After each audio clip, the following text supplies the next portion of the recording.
ದೇವರು ನಮಗೆ ದೇವರು ಯಾವುದರಲ್ಲಿಲ್ಲ ಹೇಳಿ.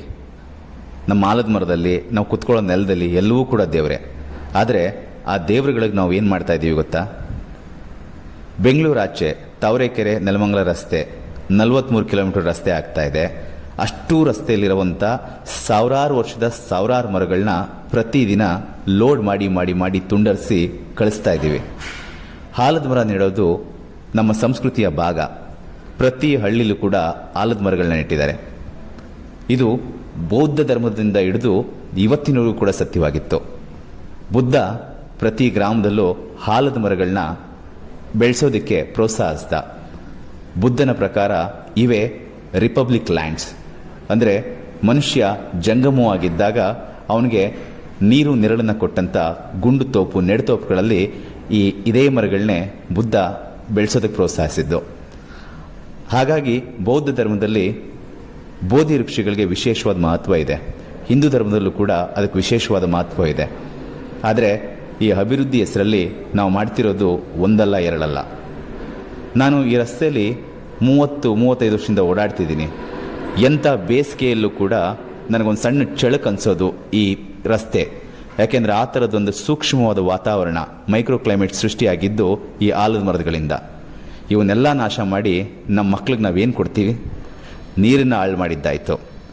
ಈ ಪ್ರದೇಶ ಅರ್ಕಾವತಿ ನದಿ ಪ್ರದೇಶ. ತಿಪ್ಗೊಂಡಳ್ಳಿಗೆ ಹೋಗಿ ಮಂಚಿನ ಬೆಲೆಗೆ ಹೋಗಿ ಕಾವೇರಿ ಸೇರ್ಕೊಳ್ಳುವಂಥ ಉಪನದಿಯನ್ನು ಹಿಡಿದಿಟ್ಕೊಂಡಿರುವಂಥ ಜಾಗ.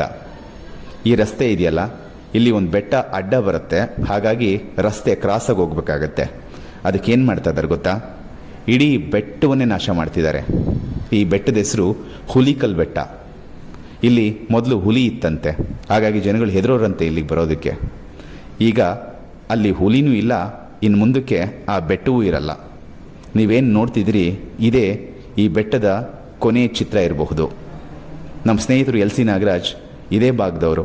ಅವ್ರು ಯಾವಾಗಲೂ ಈ ಬೆಟ್ಟದ ಬಗ್ಗೆ ತುಂಬ ಹೇಳೋರು.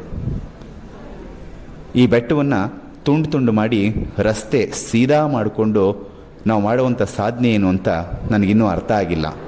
ರಸ್ತೆ ಕ್ರಾಸಾಗಿರಲಿ ಸೀದಾ ಇರಲಿ, ರಸ್ತೆ ಕೆಲಸ ಮಾಡಬೇಕಲ್ವಾ?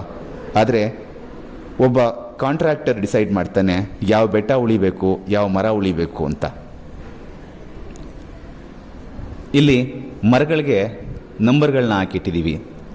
ಈ ನಂಬರ್ಗಳು ಈ ಮರನ ಉಳಿಸಬೇಕು ಅಂತಲ್ಲ, ಯಾವ ಮರ ಕಡಿಬೇಕು, ಯಾವ ಮರ ಕಡ್ದಾಗಿದೆ ಈಗಾಗಲೇ, ಇನ್ನು ನಾಳೆ ಯಾವ್ದು ಕಡಿಬೇಕು ಅಂತ ಮಾರ್ಕಿಂಗ್ ಅವು.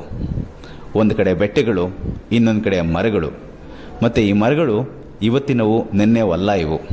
ಇವು ಸಾವಿರ ವರ್ಷಗಳಿಂದ ಇವೆ.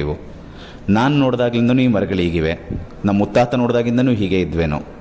ಇದೇ ರಸ್ತೆಯಲ್ಲಿ ಟಿಪ್ಪು ಸುಲ್ತಾನ್ ಮತ್ತು ಹೈದರ್ ಅಲಿ ಓಡಾಡಿದ್ರು ಮತ್ತು ಅವರು ಕೂಡ ಇಲ್ಲಿ ಮರಗಳನ್ನ ಬೆಳೆಯೋದಕ್ಕೆ ಪ್ರೋತ್ಸಾಹ ಮಾಡಿದರು. ಮೈಸೂರು ಮಹಾರಾಜರು ಕೂಡ ಇದನ್ನು ಮಾಡಿದ್ದಾರೆ ಮತ್ತು ಅದಕ್ಕೆಲ್ಲ ಶಾಸನಗಳಿವೆ. ಈ ರಾಜರುಗಳು ಇವರೆಲ್ಲರೂ ಕೂಡ ಇಲ್ಲಿ ಮರಗಳನ್ನ ಬೆಳೆಸೋದಕ್ಕೆ ಗ್ರಾಮಸ್ಥರಿಗೆ ಪ್ರೋತ್ಸಾಹ ಮಾಡಿದಂಥ ಶಾಸನಗಳಿವೆ. ಅವೇನು ಸುಳ್ಳಲ್ಲ. ಒಂದು ಆಲದ ಮರ ಇದ್ದರೆ ಒಂದು ಬರಗಾಲ ಗೆದ್ಬಿಡ್ಬೋದು. ಅದು ಯಾವಾಗಲೂ ಹಸಿರಾಗಿರುತ್ತೆ ಸದಾ. ಎಷ್ಟು ಪಕ್ಷಿಗಳು ಅದರ ಹಣ್ಣುಗಳನ್ನ ತಿಂತವೆ, ಎಷ್ಟು ಮೇಕೆ ಕುರಿಗಳು ತಿಂದರೂ ಕೂಡ ಸೊಪ್ಪಿರ್ತದೆ. ಎಂಥ ಬರಗಾಲದಲ್ಲೂ ಕೂಡ ಈ ಮರ ಇದ್ದೇ ಇರುತ್ತೆ.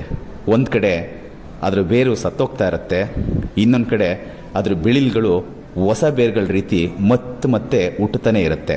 ಹಾಗಾಗಿ ಆಲದ ಮರಕ್ಕೆ ಸಾವಿಲ್ಲ ಅಂತಾರೆ. ಈ ದೃಷ್ಟಿಯಿಂದನೇ ಪ್ರತಿ ಗ್ರಾಮದಲ್ಲೂ ಆಲದ ಮರಗಳನ್ನ ನೆಡ್ತಾ ಇದ್ದಿದ್ದು. ಜೊತೆಗೆ ಅರಳಿ ಮರ ಮತ್ತು ಬೇವಿನ ಮರಕ್ಕೆ ಮದುವೆ ಮಾಡಿಸೋ ಅನ್ನೋ ರೀತಿಯಲ್ಲಿ ಅರಳಿ ಕಟ್ಟೆಗಳನ್ನು ಕೂಡ ಕಟ್ತಿದ್ರು. ಇನ್ನು ಮುಂದಕ್ಕೆ ಇವ್ಯಾವೂ ಇರೋದಿಲ್ಲ.